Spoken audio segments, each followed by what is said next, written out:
Nous ne sommes pas à Vatican, qui est un État catholique. Fondamentalement, l'État n'a pas de foi. L'État est là pour organiser la cohabitation pacifique entre les différents courants religieux, politiques et idéologiques formant une nation. Ce qui fait que le lycée qui symbolise la représentation de la République, le lycée n'est pas un lieu de manifestation de la foi. Ce n'est pas l'école congréganiste qui organise des cours de catéchèse. Mais il n'y a pas d'examen officiel sur le catéchisme. Mais l'école, aussi l'école religieuse, peut organiser ses cours, tout comme une école protestante. Dans un lycée, c'est l'expression au plus haut niveau de la conscience de la République. La République qui est le fondement du lien civique de l'élève à la nation, de l'élève à la patrie. Donc ce point est fondamental. Le directeur ou la directrice d'un lycée peut être une vaudouisante, une protestante, une catholique ou un catholique, mais dans sa mission et fonction de directeur de lycée, sa foi est de l'ordre du privé. Ça ne peut pas être la manifestation de l'expression de sa foi. Et n'importe quel inspecteur qui se trouve devant un cas pareil doit sanctionner. Le directeur de lycée, puisque c'est de cela qu'il s'agit, c'est un manager. On est dans ce qu'on appelle le management éducatif, où se posent 4 axes de gouvernance scolaire.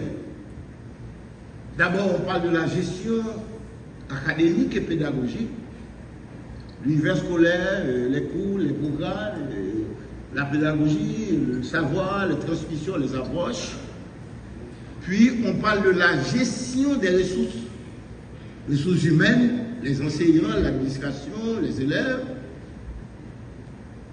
gestion financière, administrative. Puis, il y a un autre acte de gestion qu'on appelle la vie scolaire, la représentation des élèves locales. Enfin, il y a la gestion de la communication. Quoi communiquer? Quand communiquer? Qui communique? À qui communiquer? Qu'est-ce qu'il faut communiquer? Tout ça entre dans ce que l'on appelle le management éducatif. Donc, comme vous le voyez, ce changement-là, le directeur du lycée doit le percevoir. Doit en être l'artisan.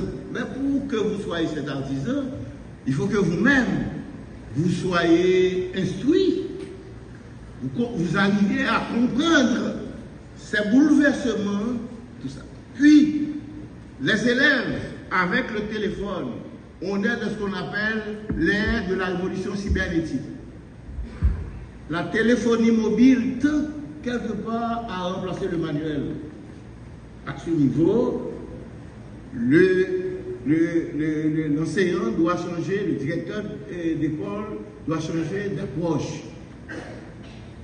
Moi-même, j'ai été formé, le directeur général, nous sommes tous sur la table, nous avons été formés à l'ère de la pédagogie par objectif, qui consistait à définir des objectifs pédagogiques, à mettre en application les programmes et à solliciter la capacité mémorielle du jeune.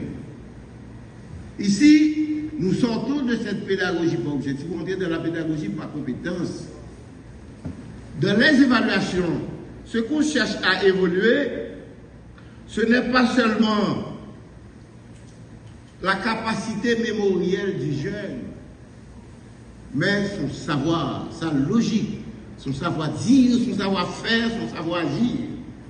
L'homo faber, l'homme de la technique, c'est ce que l'école maintenant cherche à évaluer, l'approche par compétence. Ce qui fait que les items d'examen doivent refléter cette perspective-là. Le directeur général a parlé du socio-constructivisme. Par ce courant théorique, il s'agit de courant en sociologie de l'éducation et en psychopédagogie. L'élève, l'apprenant, est considéré comme un acteur de son apprentissage. En tant que tel, il est capable, le savoir, ce n'est pas du déjà là. C'est un construit social. Et que l'élève est capable de participer à cette construction L'Occident est sorti du modèle agraire et féodal pour entrer dans l'ère industrielle et aujourd'hui l'ère post-industrielle, post-travail. Nous-mêmes, nous sommes une société mutante.